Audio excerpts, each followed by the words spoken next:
माँ-बाप की कीमत हमें तब समझ में आती है जब हमारे खुद के बच्चे हो जाते हैं और तब तक कभी-कभी बहुत देर हो चुकी होती है। हमारे माँ-बाप हमसे दूर हो चुके होते हैं या वो स्वर्ग सिधार चुके होते हैं।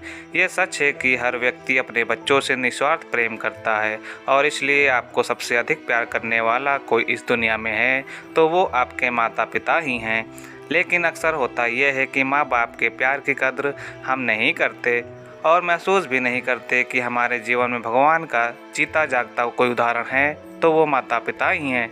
स्वयं गणेश जी ने अपनी बुद्धि का परिचय देते हुए दुनिया की परिक्रमा के सामने माता-पिता की परिक्रमा को प्राथमिकता दी। कृष्ण ने तो माता-पिता के ऋणी होने का एहसास करते हुए उनकी अनुपालना भी की, यानी कि माता-पिता का प्रेम दोबारा मिलना दुर्लभ ही है। बचपन में तो माता पिता से प्रेम का आदान प्रदान स्वाभाविक ही है, लेकिन जैसे हम बड़े होते जाते हैं हम में विकार आने लगते हैं और समाज के आधुनिक परिवेश में हम उनकी महत्ता को कम आंकने लगते हैं।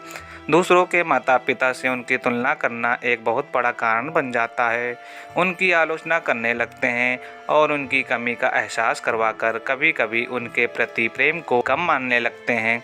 दूरियां बढ़ने लगती हैं और हम उनकी अच्छाइयां भी नागवार गुजरने लगती हैं।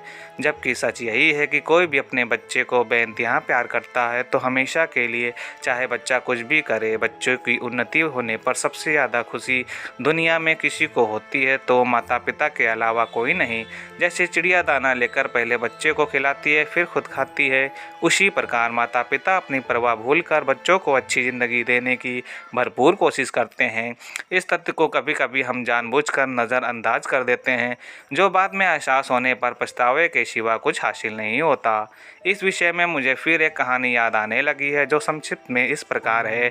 एक नई बहू अपनी ससुराल में देखती है कि उसकी सास अपनी सास को मिट्टी के बर्तन में ही खाने को देती है, सबसे अलग, उसे एक अलग प्रकार के कमरे में रहने देती है जहाँ किसी से ना बातचीत, आना जाना सब बंद होता है।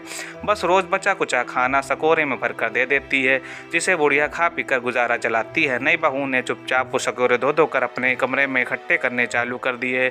जब दिवाली की सफाई के लिए सास ने नई बहू के कमरे की खोजबीन की तो इतने सारे शकोरे देखकर पूछने लगी, कहाँ से आए? तो बहू ने बता दिया कि वो पुराने शकोरे धोकर संभाल कर रखती है। सास ने पूछा, वो ऐसा क्यों करती है? तो बहू ने जवाब दिया, जब आप बुढ़ी हो जाएंगे तब रोज़ रोज़ नए शकोरे खरीद कर कौन पैसा बर्बाद करेगा, इन्हीं से काम चल जाएगा। ये सुनते ही सास की आंखें खुल गईं और उसने बूढ़ी सास से माफ़ी मांगी और अपना व्यवहार बदल दिया और अपनी बहू को लक्ष्मी मानने लगी। ये कहानी एक बहुत बड़ी सीख देती है कि हमें अपने और अपने पति या पत्नी की माँ से कैसे बर्ताव रखना चाहिए। एक और लघु कथा कुछ इस प्रकार है। एक गांव में चलन था कि बूढ़े लोगों को दूर एक जगह जहां से वे वापस न आ सके छोड़ दिया जाता था, जहां साधन के अभाव में बूढ़े कुछ दिन में मर जाते थे। एक बार एक बूढ़े को छोड़ने उसका बेटा साथ जा रहा था। उसने देखा कि पिता अपने हाथ में गेरू लिए थोड़ा थोड़ा गिराता जाता था। थोड़ी देर बाद बेटे ने पूछा, ऐसा क्यों कर रहे हो? तब वृद्ध ने कहा, रास्ता कठिन है, लौटते समय तुम भूल न जाओ, इसलिए लाल गेरू के निशान तुम्हें मदद करेंगे। बेटा सोचने लगा कि जिंदगी के आखिरी समय में भी पिता मेरी चिंता करता है और मैं उन्हें मरने के लिए छोड़ाऊँ, ये नहीं हो सकता। उसने प्रण लिया कि मैं गाँव की ऐसी परंपरा बदल डालूंगा। कितनी मर्म स्पर्शी है कहानियाँ जो हमें दादी नानी रात को सुनाया करती थी। अब टेलीविज़न के ज़माने में सारी बातें भूलते जा रहे हैं। आधुनिक एवं प्रगतिशील बनने के चक्कर में अपनी ज़मीन से ही दूर होते जा रहे हैं।